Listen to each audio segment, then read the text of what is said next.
오늘은 창세기 3장 8절에서부터 19절까지의 말씀입니다.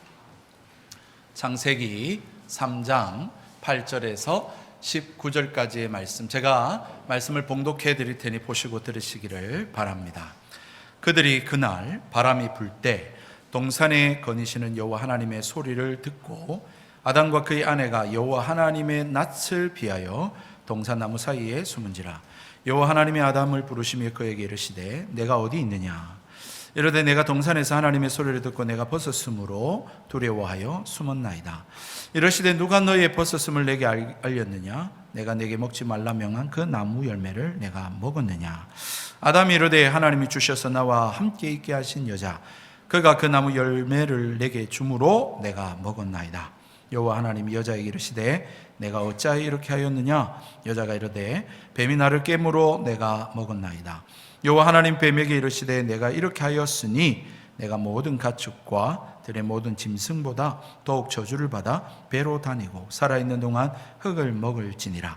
내가 너로 여자와 원수가 되게 하고 내 후손도 여자의 후손과 원수가 되게 하리니 여자의 후손은 내 머리를 상하게 할 것이요 너는 그의 발꿈치를 상하게 할 것이니라 하시고, 또 여자에게 이르시되 내가 내게 임신하는 고통을 크게 더하리니 내가 수고하고 자식을 낳을 것이며 너는 남편을 원하고 남편은 너를 다스릴 것이니라 하시고, 아담에게 이르시되 내가 내 아내의 말을 듣고 내가 내게 먹지 말라 한 나무의 열매를 먹었은즉 땅은 너로 말미암아 저주를 받고 너는 내 평생에 수고하여야 그 소산을 먹으리라. 땅이 내게 가시덤불과 엉겅퀴를 낼 것이라.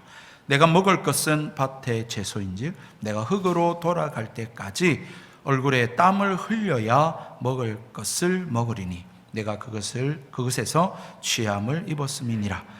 너는 흙이니 흙으로 돌아갈 것이니라 하시니라.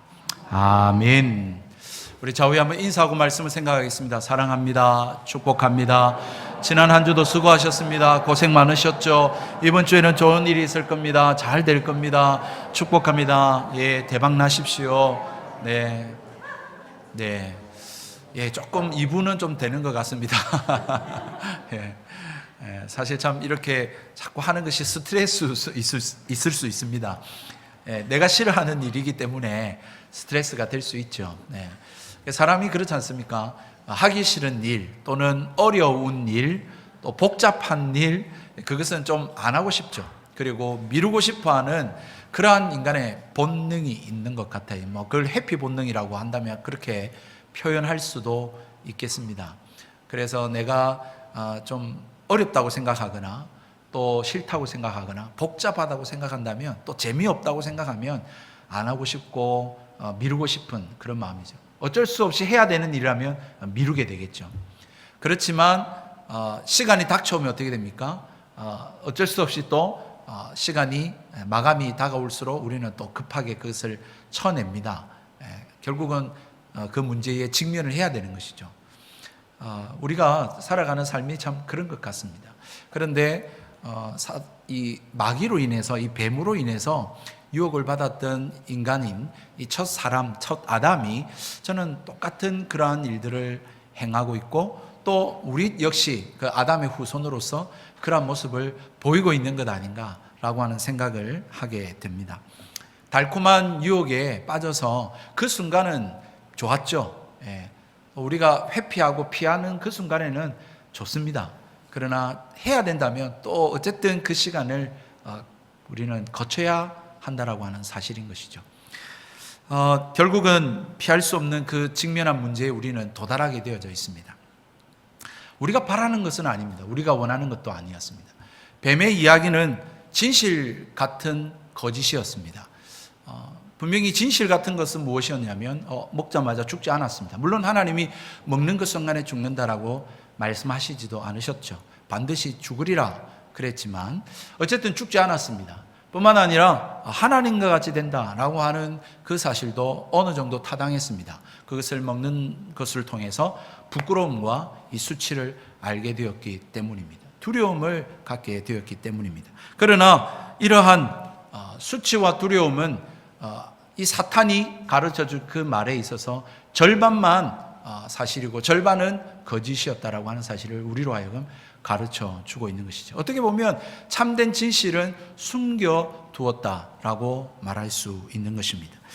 그들이 벌거벗었음을 알게 되어진 것, 눈이 밝아져서 그렇게 벌거벗었음을 알게 되어진 것은 사탄이 가르쳐 주지 않았습니다. 그것이 수치와 두려움을 가져다 줄 것이라고 말이지요. 우리도 이 세상을 살아가면서 좀 그런 것 같아요. 우리는 얻어지는 것, 내가 얻는 것에 관심이 있고 거기에만 집중하지, 그것을 얻기 위해서 지불해야 될 대가가 있다라고 하는 것이나 또는 그것을 얻는 과정 속에서 겪어야 될 어떤 일들, 부작용들, 또는 그것이 가져다주는 결과가 무엇인지 안다면 우리는 그 얻는 것에만 집중하지 않을 것입니다. 아니, 그럴 수도 있죠. 그것을 알지만 그걸 생각하고 싶지 않은 것 말입니다. 그것을 깊이 있게 우리는 생각하고 싶지 않습니다. 왜냐하면 어렵기 때문입니다. 또 그것은 내가 어떻게 해결할 수 있는 문제가 아니라고 여기기 때문입니다. 또는 복잡하다고 여기기 때문에 우리는 그것을 알지만 생각하고 싶지 않고 그걸 생각하지 않고 얻어지는 것, 당장 얻어지는 것에만 우리가 관심을 갖고 그렇게 집중하는 모습이 있는지도 모르겠습니다. 어떻게 보면 또 문제를 우리는 회피하려고 하는 것이죠. 여러분, 우리 아이들에게 우리는 사탕만 주지 않습니다. 달콤한 초콜릿을 가급적 우리는 할 수 있다면 먹이지 않고 키우고 싶어 합니다. 왜냐하면 그것이 가져다 주는 우리 부작용들을 알고 있기 때문입니다. 여러분, 죽음도 마찬가지죠.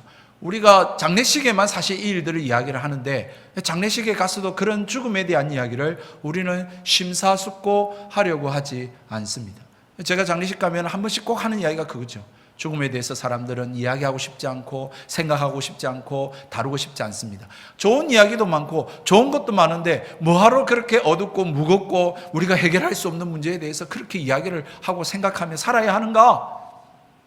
네, 그런 생각들을 하며 우리는 삽니다. 즐길 것도 많고 아름다운 세상, 달콤한 세상만 우리는 생각합니다. 그러나 그렇습니까? 우리는 회피하고 있죠. 우리 지금 이 예배 드리는 순간에도 지금은 전쟁도 일어나고 있습니다.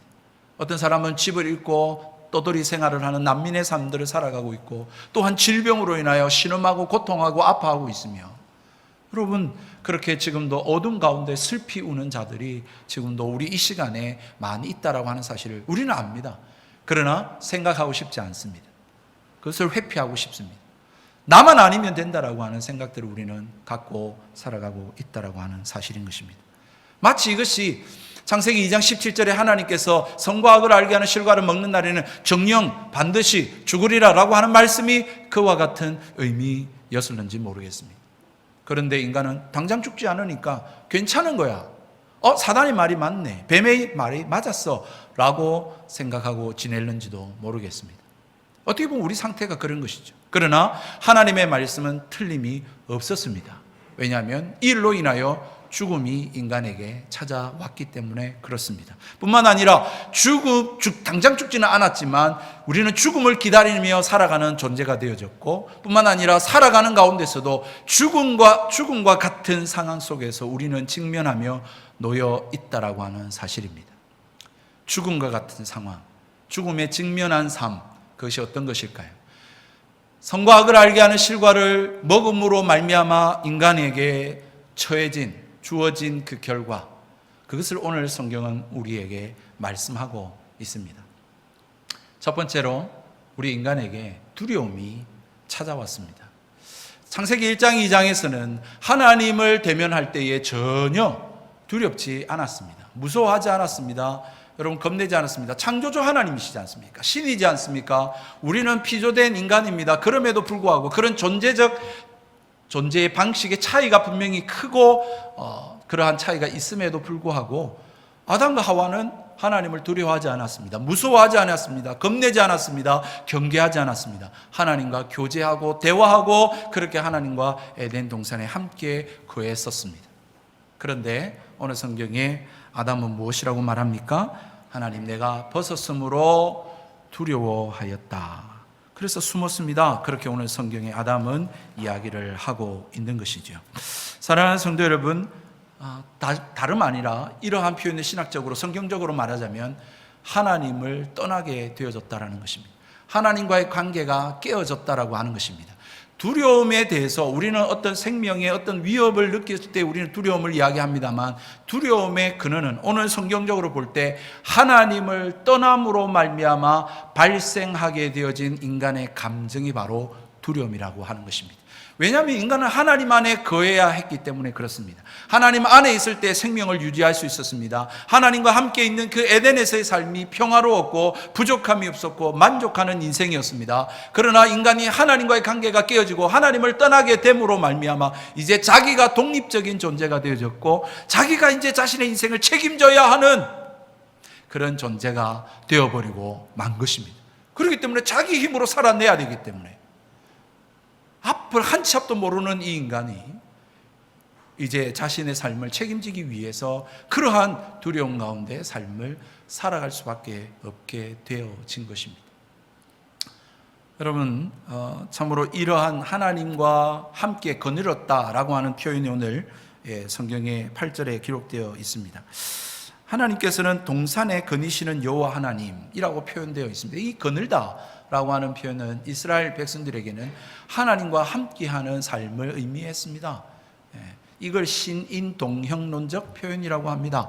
다시 말해서 신의 그 어떤 모습, 성품들을 우리가 표현하기 어려우니까 인간에게 있는 그 감정을 빗대어서 하나님께 사용을 한 것입니다. 그래서 하나님은 늘 언제나 함께 하셨지만 거닐다라고 하는 표현을 통해서 이 아담과 함께 하셨고 교제하셨음을 표현하고 있습니다. 뿐만 아니라 우리가 이스라엘 백성의 위대한 믿음의 영웅들로 볼 수 있는 에녹이라고 하는, 그리고 노아라고 한다든지 또는 아브라함과 같이 하나님의 사람들이 하나님 앞에서 의로운 삶을 살았을 때에 하나님과 동행했다, 하나님과 거닐었다라고 하는 표현을 사용하고 있는 것이죠. 그 말대로 아담과 하와는 에덴 동산에서 하나님과 동행하며 하나님과 거닐며 하나님과 정말 친밀한 교제의 나눔들, 행복한 교제를 나누고 있었습니다. 그랬던 아담이 오늘 성경에는 하나님이 거니시는 소리를 듣고 어떻게 했다고 말합니까? 두려워하여 숨었다, 그렇게 표현하고 있습니다. 하나님의 낯을 피하여 숨었다라고 성경에 기록하고 있습니다. 하나님께서는 이러한 아담에게 찾아오시면서 물으셨습니다. 질문으로 시작하고 있습니다. 아담아, 내가 어디에 있느냐? 여러분, 하나님께서 아담이 어디 있는지 몰라서 이렇게 물으셨겠습니까? 여러분, 이 질문에 대해서 아담은 내가 두려워하여 숨었습니다. 벗었으므로 두려워하여 숨었습니다, 그렇게 이야기를 하고 있습니다. 하나님은 어떻게 보면 아담과 교제하시기 위해서 의례적인 그러한 인사로서 아담아 네가 어디 있어? 라고 물었을는지도 모르겠습니다. 뿐만 아니라 아담이 지금 범죄하였고 숨어 있는 것을 하나님은 아시기에 그를 강제로 끄집어내기 위함이 아니라 그를 이끌어내요, 숨어 있는 곳에서 이끌어내어 하나님과 대면하고 하나님과 다시금 교제하기 위하여 그렇게 아담아 내가 어디 있느냐라고 물었을는지도 모르겠습니다. 어쨌든 아담이 지금 하나님의 소리를 듣고 숨었다라고 하는 이 표현은 분명히 하나님과 인간 사이의 관계가 정상적이지 않는 비정상적인 상태에 놓여 있음을 성경은 말씀하고 있는 것이죠. 여러분, 그로 하여금 숨게, 하나님을 피하여 숨게 만들었던 것이 무엇이었을까요? 그의 벌거벗음이었을까요? 하나님, 제가 지금 하나도 입은 게 없어요, 하나님 부끄러워요, 여러분 그랬기 때문에 숨었을까요? 아니면 그가 만들어서 입었던 여러분 무화과나무 잎의 그 치마가 보잘것 없고 정말 못나가지고 하나님, 제가 지금 하나님 앞에 예쁜 옷을 못 입어서 그래요, 여러분 그래서 숨었을까요? 그렇지 않는 것이죠.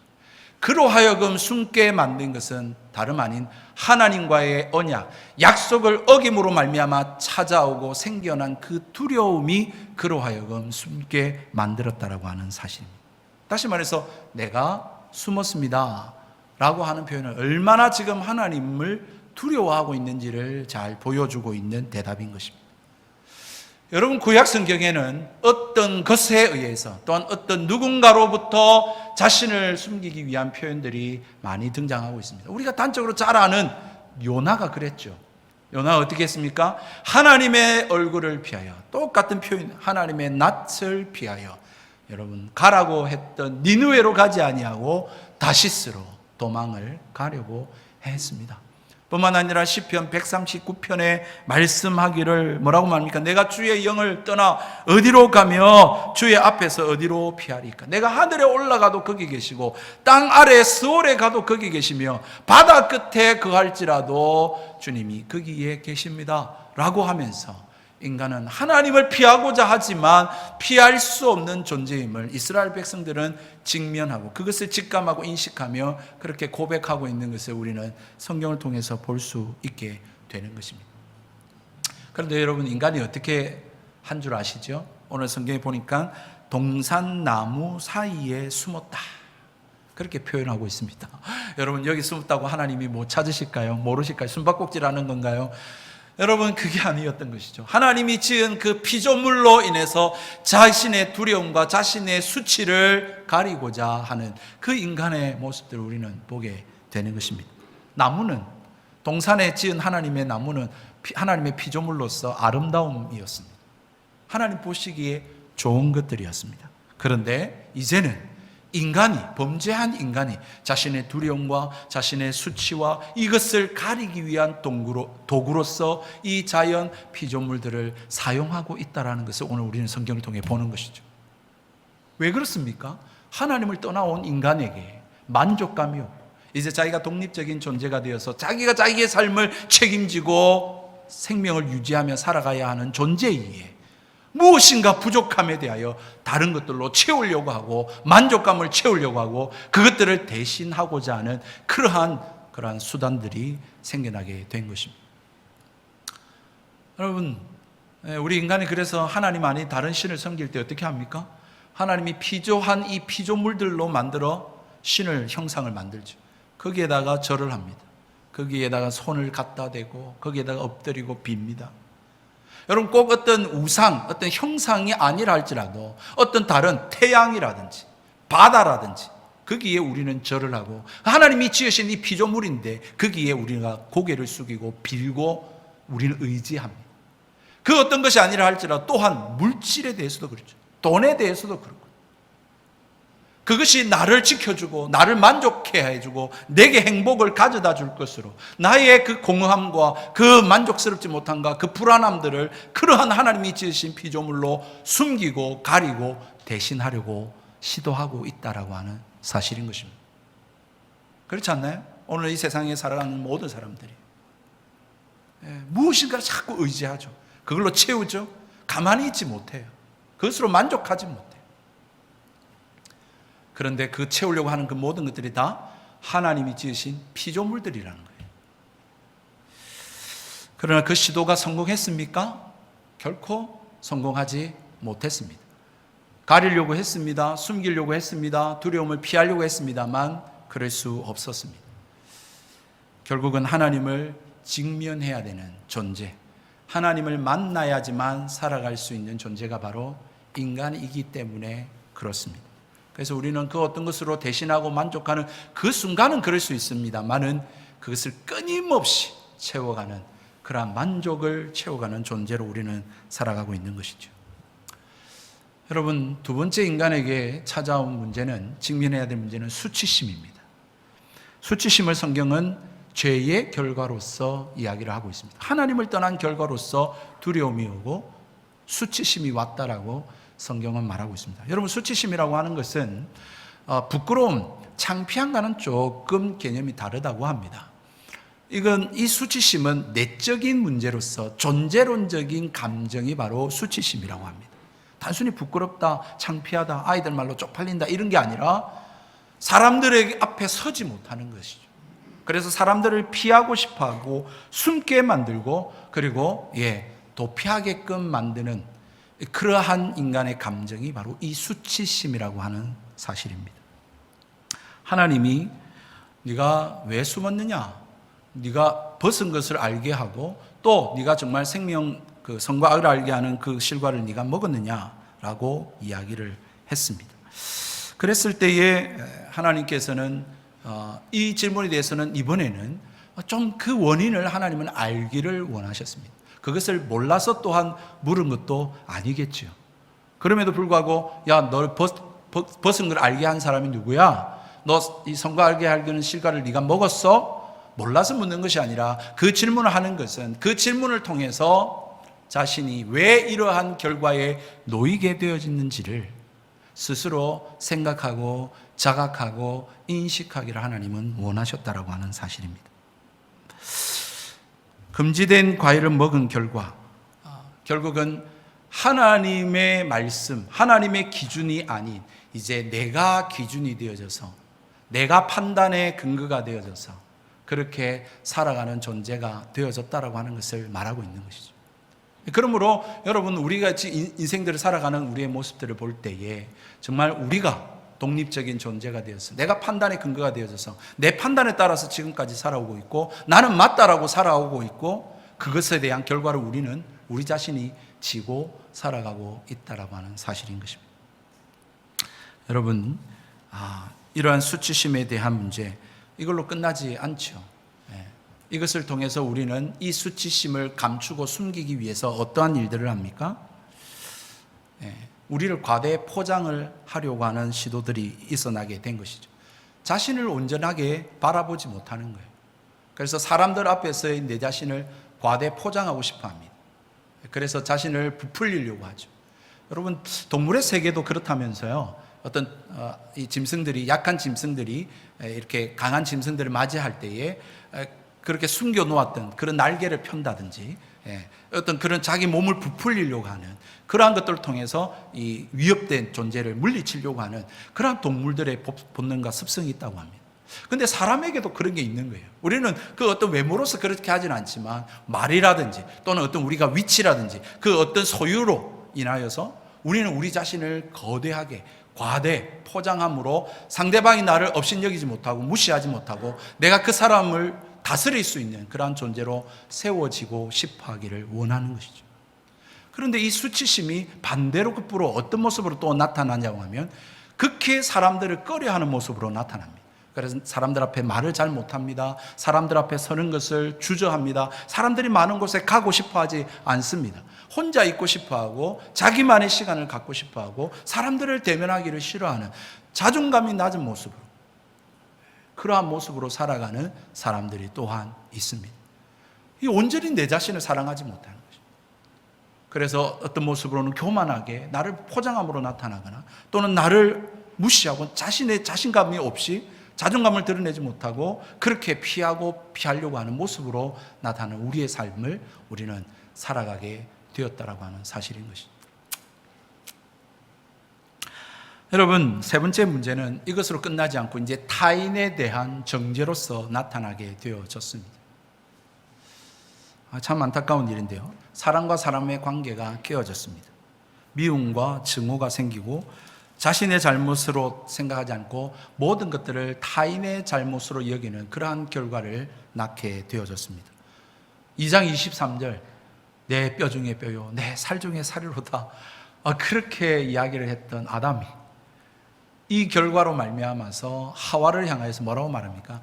하나님이 내게 주신 여자가 먹게 해서 저는 먹었을 뿐입니다 라고 하면서 탓을 타인에게로 돌리고 있는 것을 우리는 보게 되는 것입니다. 여러분 미국 뉴욕시에 가장 강력한 범죄자로 위험한 범죄자로 이렇게 알려져 있는 별명이 쌍권총 크로울리라고 하는 사람이 있다고 합니다. 이 쌍권총 1931년 그때쯤으로 알고 있는데요.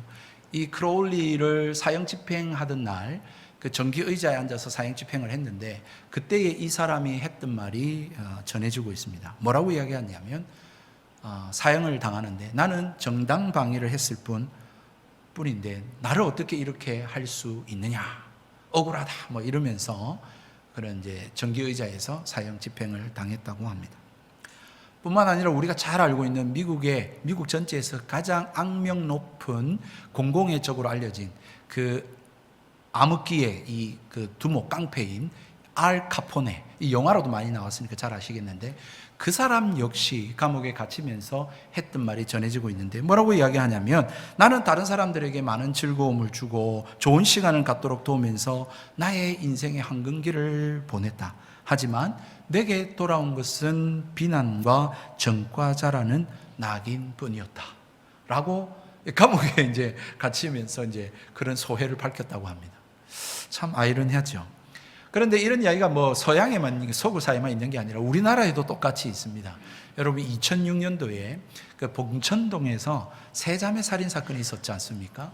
거기에 범인이 잡히고 경찰에 체포될 때에 경찰한테 그런 이야기를 했다고 합니다. 자신이 세상에서 내가 가장 피해를 많이 본 사람이며 부자를 보면 죽이고 싶었다 라고 하는 그러한 소회를 경찰한테 밝혔다고 합니다. 자기가 가장 이 세상에서 피해를 본 사람이래요. 우리는 그런 범인이 잡히면 나는 내가 잘못했습니다. 내가 마땅히 이 벌을 받아 마땅한 사람입니다. 우리는 그렇게 생각을 하잖아요. 그렇게 하는 것이 마땅하다고 생각하는데 여러분 범죄자는 그렇게 하지 않는 것입니다. 여러분 이런 이야기가 여러분 데일 카네기라고 하는 사람이 쓴 인간관계론이라고 하는 책에 이 내용들이 기록이 되어져 있는데요. 그 미국 뉴욕시의 가장 악명 높은 교도소라고 알려져 있는 싱싱 교도소에 오랫동안 복무하셨던 위든 로즈라고 하는 분이 이런 이야기를 했습니다. 싱싱 교도소에 복역 중인 죄수들 중에 자신이 나쁜 사람이라고 생각하는 사람들은 거의 없습니다. 그렇게 이야기하면서 그 사람도 우리와 똑같은 사람인데 자신이 왜 총을 쏘게 됐는지, 왜 도둑질을 하게 됐는지, 왜 사람을 죽이게 되어졌는지에 대해서 합리적이고 정당한 이유들을 대면서 그렇게 자신을 합리화하고 변론을 한다라고 하는 것입니다. 그 변론이 타당하냐, 논리적이냐, 그렇지 않느냐 이 모든 것을 떠나서 스스로를 합리화하고 반사회적인 행동을 할 수밖에 없는 이유에 대해서 이야기하고 그러므로 자신은 감옥에 갇힐 이유가 없다라고 항변한다라고 하는 사실입니다. 그 이야기를 기록해 놓고 계세요.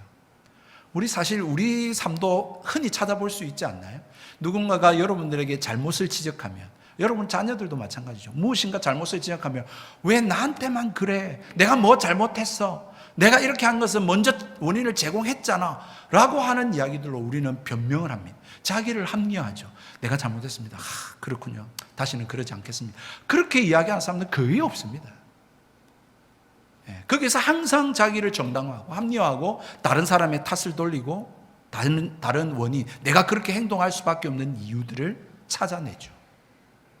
그것이 어디서부터 시작됐냐면 바로 죄를 범함으로 말미암아 인간은 스스로를 지켜야 했기 때문에 이제 타인에게 탓을 돌리고 원인을 돌리고 정죄하면서 자기를 합리화하고 방어하는 본능이 생기게 되어졌다라고 하는 사실입니다. 오늘 성경에 그렇게 이야기합니다. 주었고 여러분 결국은 남의 탓, 조상 탓 그렇게 탓을 돌리다가 누구에게 가냐면 하나님 탓으로 가죠. 신이 왜 이렇게 만들어서 그런 식으로 하나님 믿지도 않으면서 지금 아담이 하는 말도 하나님이 주셔서 나와 함께한 여자, 이 여자가 내게 그 열매를 주어서 나는 먹었을 뿐입니다. 하나님이 준 여자가 열매를 주어서 나는 먹었을 뿐입니다. 그런 논리로 지금 설명하고 있습니다.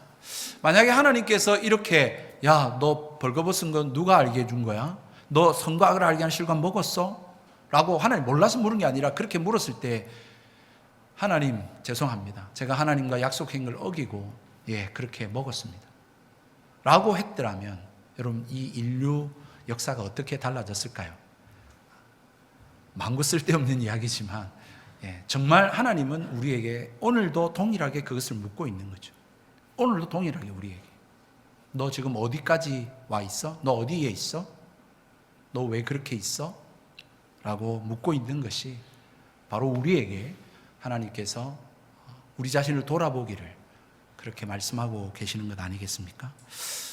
마지막 우리 인간에게 이 범죄함으로 말미암아 찾아온 것은 수고와 슬픔뿐인 인생이 찾아오게 되어졌습니다. 자연과의 관계가 깨어져 버리고 말았습니다. 하나님이 지으신 이 창조의 원리가 깨어지고 만 것이죠. 무너지게 되어졌습니다. 그리고는 저주가 임하게 되어졌습니다. 먼저는 뱀에게 저주가 찾아왔습니다. 저주를 받아서 이제 뱀은 모든 들짐승 중에 하나님 지으신 이 피조물 중에 가장 지혜로운, 정말 똑똑한, 간교하다는 표현이 부정적으로 쓰여져서 그렇지, 정말 그러한 동물이었던 뱀이 이제는 땅을 기어다니는 존재가 되어졌고, 또한 이제 흙을 먹어야 하는 존재가 되어졌습니다. 여러분, 고대인들은 이 뱀에 대해서 지난번에도 설명을 잠깐 드렸습니다만 아주 스마트한 존재로 여겼고, 이렇게 생명을 가져다 주는 존재로 여겼습니다. 그리고는 걸어다니는 짐승으로 여겼던 것 같아요. 그런데 이 저주를 받음으로, 신에게 저주를 받음으로 말미암아 이 뱀은 이제 기어다니는 존재가 되어졌다라고 성경 이야기를 하고 있는 것이죠. 뿐만 아니라 흙을 먹어야 했다. 여러분, 뱀이 흙을 먹습니까? 먹지 않습니다. 그러면 어떤 것을 말할까요? 이것은 유대인의 관용구 표현으로서, 여러분, 흙을 먹어야 된다. 뱀은 기어다니면서 이 흙, 다시 말하면 먼지로 번역을 할 수 있다고 말씀드렸잖아요. 이 먼지를 먹는 존재, 흙을 먹을 수밖에 없는 존재, 그렇게 이제 죽음에 이를 수밖에 없는 존재, 저주받은 그러한 존재가 되어졌다라고 하는 표현을 사용하고 있는 것입니다. 그래서 원수를 저주할 때에 최고의 수치와 저주를 의미하는 표현이 바로 흙을 먹어라, 흙으로 돌아가라, 이런 식으로 표현을 한다라고 하는 사실인 것입니다. 그래서 뱀은 이제 그렇게 흙을 먹는 최저의 어떻게 보면 저주를 받은 존재가 되어졌고, 그래서 여인들의, 이 인간의 공격을 받는 대상이 되어졌다. 특히 우리 한국 사람들이 공격을 많이 하죠.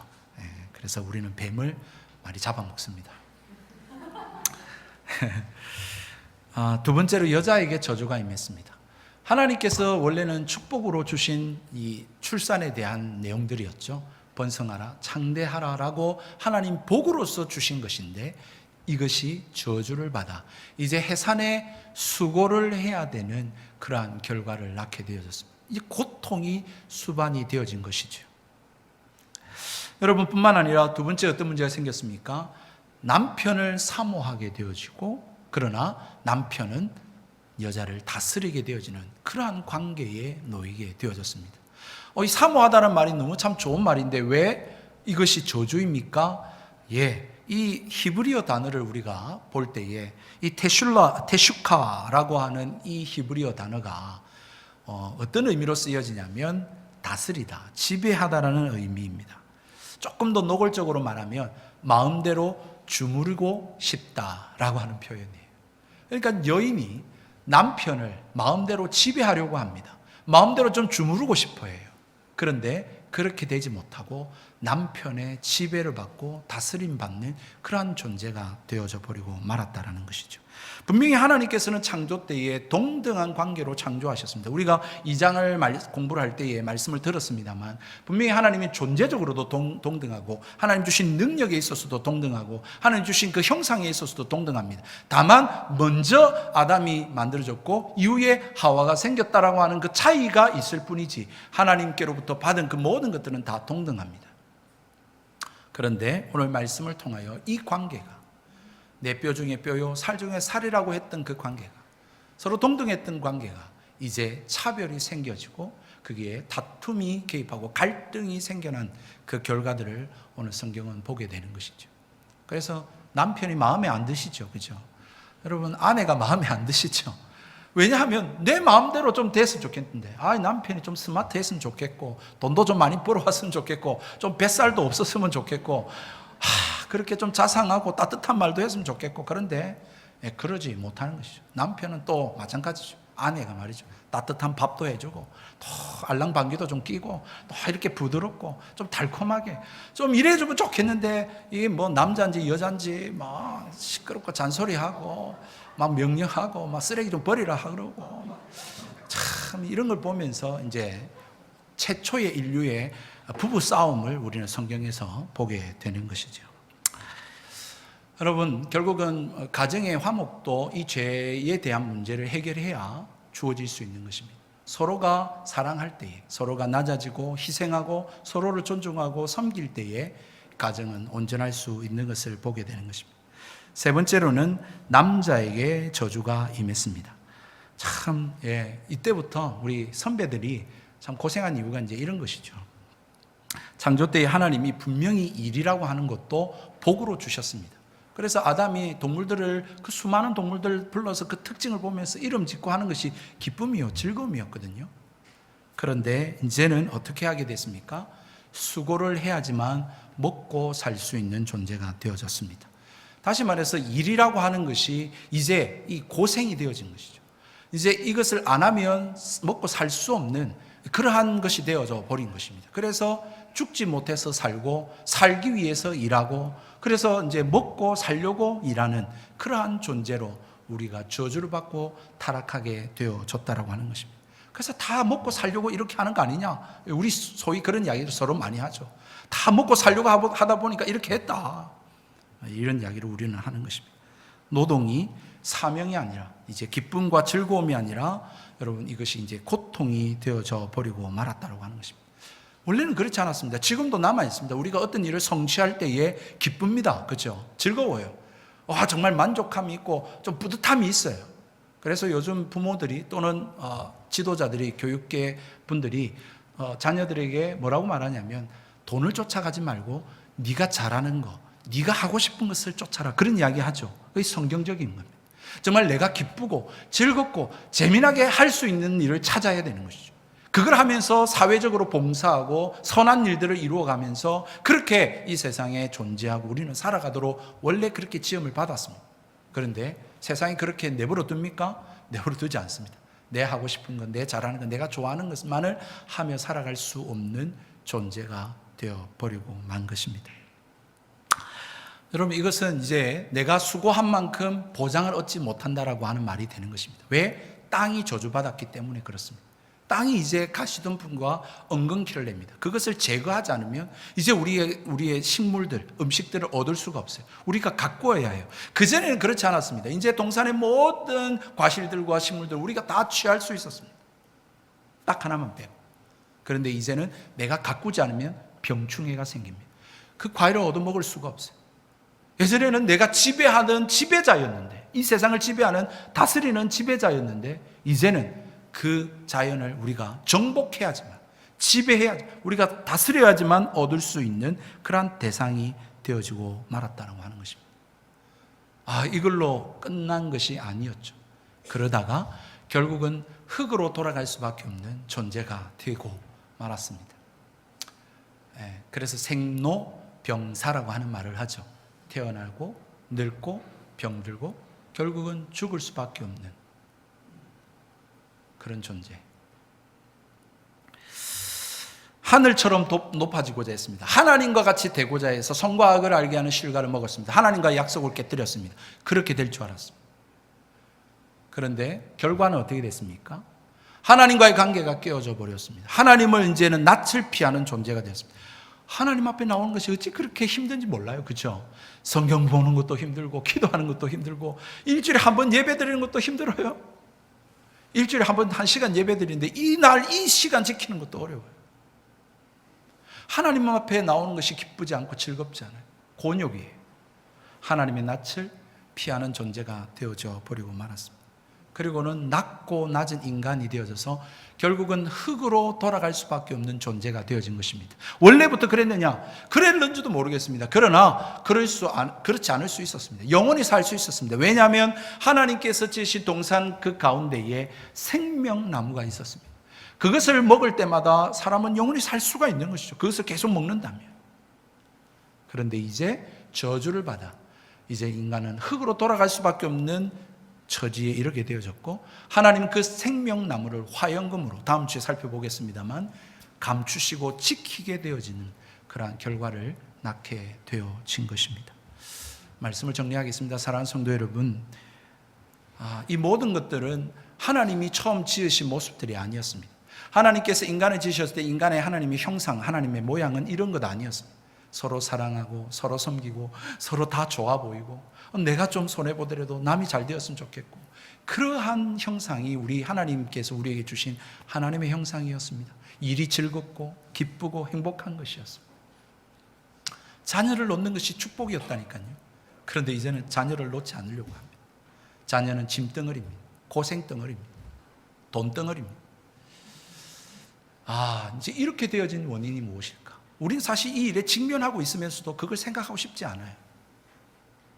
뿐만 아니죠. 에덴 동산, 기쁨의 정원이었던 그 에덴 동산을 우리는 잃어버렸습니다. 거기에는 만족함이 있었습니다. 부족함이 없었습니다. 거기에는 평안이 있었습니다. 안정이 있었습니다. 생명이 있었습니다. 그런데 이제는 그것을 잃어버리고 우리는 죽음에 이를 수밖에 없고, 이제 자연과 싸워야 하고 수고해야지만 얻어먹을 수 있고, 그 수고도 그대로 보상을 받지 못하는 그러한 처지에 우리는 놓이게 되었고, 하나님께서 사랑하여 주신 그 사람에 대하여 우리는 탓을 하고 정죄하고 이제는 경계심을 가지고 서로 지배하려고 하는 관계가 되어지는 이러한 현실을 우리는 살아가게 되어진 것입니다. 여러분, 제가 지금 없는 일을 이야기하고 있습니까? 우리가 다 지금 처해 있는 상황들 아닌가요? 그런데도 인간은 그 문제에 대해서 살아남기에 급급할 뿐 왜 이 문제가 생기고 이 문제를 해결할 방법은 없는가라고 하는 것은 여러분 심사숙고하지 않습니다.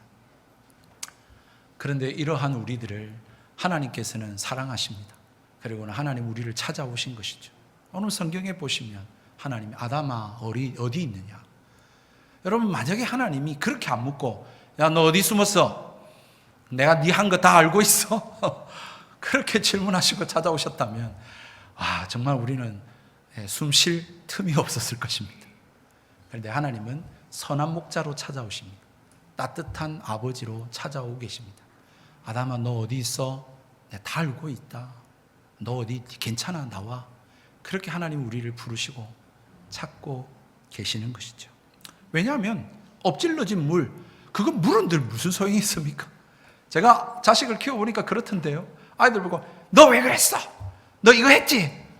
여러분, 그렇게 따져본들 지금 엎질러진 물에 대해서 여러분 어떻게 돌이킬 수 있습니까? 하나님은 그런 어리석은 부모가 아니셨던 것이죠. 하나님 다 알고 계십니다. 그래서 아담아, 숨지 말고 나와, 괜찮아. 그렇게 말씀하시고 다시 한 번 더 너 왜 그렇게 된지 그 원인 알겠어? 라고 그 원인에 대한 것들을 인식하고 자각하게 하시고 그 원인을 해결하기 위하여 하나님 앞에 나와야 함을 하나님은 그에게 가르치고 계셨던 것입니다. 어떻게 보면 소를 도살장 끌고 가듯이 억지로 끌고 가시는 하나님이 아니라 푸른 초장 쉴 만한 물가로 인도하시듯이 그렇게 하나님은 아담을 풀러내고 찾고 찾아오고 계셨다라는 것이죠. 그리고는 약속하고 계시죠. 3장 15절. 다음번에 한 번 더 깊이 살펴보겠습니다만 정말로 우리의 원시 복음이라고 할 수 있는 이 뱀의 이 후손이 뱀 새끼를 말하겠습니까? 여자의 후손은 그냥 그 다음 가인을 말하겠습니까? 그렇지 않죠.